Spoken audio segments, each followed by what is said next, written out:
Hey guys, it's Miss G. Here is going to be our first reading together. Okay, so the book that I'm going to be reading is a book considered of small stories. You may have heard of it before. Okay, so there are many stories, and every single video I make is only going to contain one of the stories. Okay, so this is a book that you can get on Amazon if you want to read along. It's only about $15. It's completely worth it and it's amazing. Okay, now these stories are a little bit spooky. Some of them are crazy. Just depends on the way that you perceive it or the way that you look at it. Okay, so this book is called The Complete First Edition, The Original Folk and Fairy Tales of the Brothers Grimm, translated and edited by Zach Sipes. Okay, illustrated by Andrea Deso. Remember, illustrations are the pictures. Illustrations are the pictures. Translation and edited means the person who rewrote the story, that he's not the one who wrote the whole thing, but he's the one who rewrote the story and translated it into words that we can understand and made it perfect for us to read and for it to be published, was Zach Sipes. Okay. If you read it yourself, you can see and you can read this on your own. Okay. Beautiful book. The Original Folk and Fairy Tales of the Brothers Grimm. So that means we're going to be reading folk and fairy tales. Okay. The Brothers Grimm are very, very famous. Here are copyright information for Bianca Lazo and Carmen Donzelli, whose friendship has sparked my life and my interest in folk and fairy tales. Our table of contents, as we already know how important this is. The first story, as you can see, we're going to read is considered in Volume 1, The Frog King, or Iron Henry. As you can see, this is another language right here. This is why we needed the translation from Zach Sipes. Okay, means I'm going to page 3. So I'm going to skip the rest of the table of contents and go to page 3. Our acknowledgements.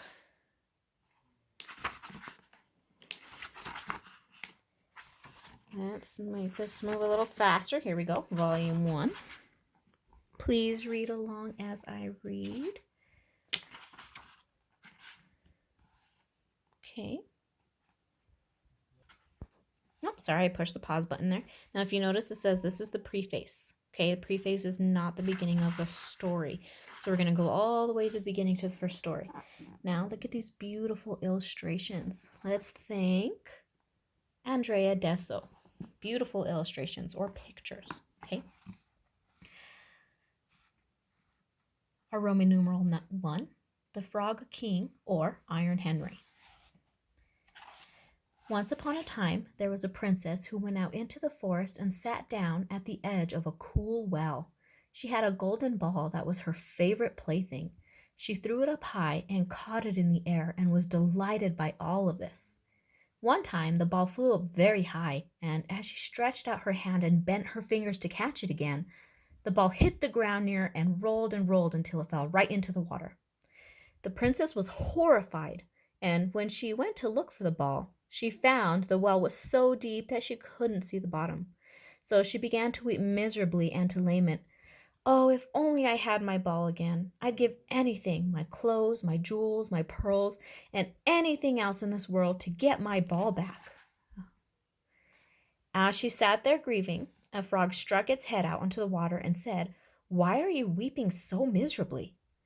"Oh," she said, "you nasty frog, you can't help me. My golden ball has fallen into the water." "Well, I don't want your pearls, your jewels, or your clothes," the frog responded. "But if you will accept me as your companion and let me sit next to you and let me eat from your little golden plate and sleep in your little bed and promise to love and cherish me, I'll fetch your ball for you." The princess thought, "What nonsense the simple-minded frog is blabbering. He's got to remain in his water, but perhaps he can get me my ball, so I'll say yes to him." And she said, "Yes, fair enough. But first, fetch me the golden ball. I'll promise you everything." The frog dipped his head beneath the water and dived down. It didn't take long before he came back to the surface with the ball in his mouth. He threw it onto the ground, and when the princess caught sight of the ball again, she quickly ran over to it, picked it up, and was so delighted to have the ball in her hands again, and she thought of nothing else but to rush back home with it. The frog called after her, "Wait, princess, take me with you away the way you promised."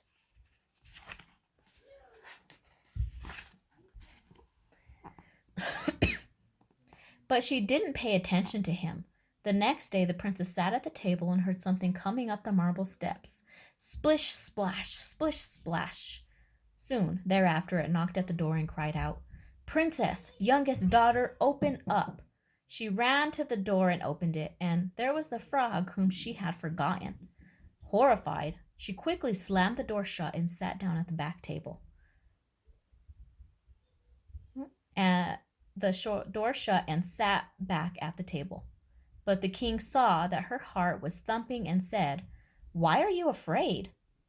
"There's a nasty frog outside," she replied. "He retrieved my golden ball from the water, and I promised him that he could be my companion.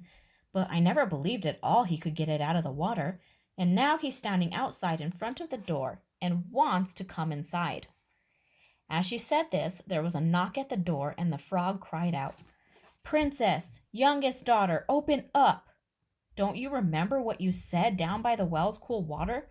Princess, youngest daughter, open up." The king said, "You must keep your promise no matter what you said. Go and open the door for the frog." She obeyed, and the frog hopped inside and followed her at her heels until they came to her chair. And when she sat down again, he cried out, "Lift me up to the chair beside you." The princess didn't want to do this, but the king ordered her to do it. When the frog was up at the table, he said, "Now push your little golden plate nearer to me so we can eat together." The princess had to do this as well, and after he had eaten until he was full, he said, "Now I'm tired and want to sleep. Bring me upstairs to your little room. Get your little bed ready so that we can lie down in it." The princess became terrified when she heard this, for she was afraid of the cold frog. She didn't dare touch him, and now he was to lie in her bed next to her. She began to weep and didn't want to comply to his wishes at all. But the king became angry and ordered her to do what she had promised, or she'd be held in disgrace. Nothing helped.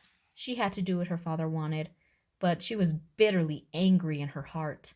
So she picked the frog up with 2 fingers, carried him upstairs into her room, lay down in her bed, and instead of setting him down next to her, she threw him crash against the wall. "Now you'll leave me in peace, you nasty frog." But the frog didn't fall down dead. Instead, he fell down on the bed, and he became a handsome young prince. Well, now indeed he did become her dear companion, and she cherished him as she had promised, and in their delight they fell asleep together. The next morning a splendid coach arrived drawn by 8 horses with feathers and glistening gold harnesses. The prince's faithful Henry accompanied them. He had been so distressed when he learned his master had been turned into a frog that he had ordered 3 iron bands to be wrapped around his heart to keep it from bursting with grief.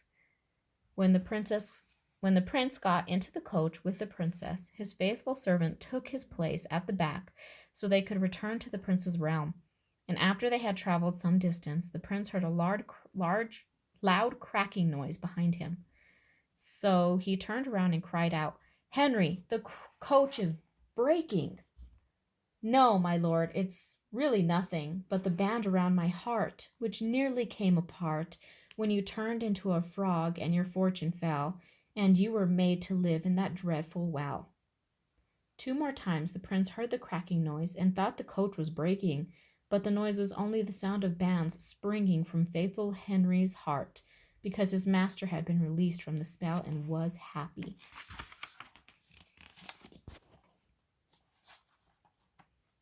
If you see, here is number 2, The Companion of the Cat and the Mouse.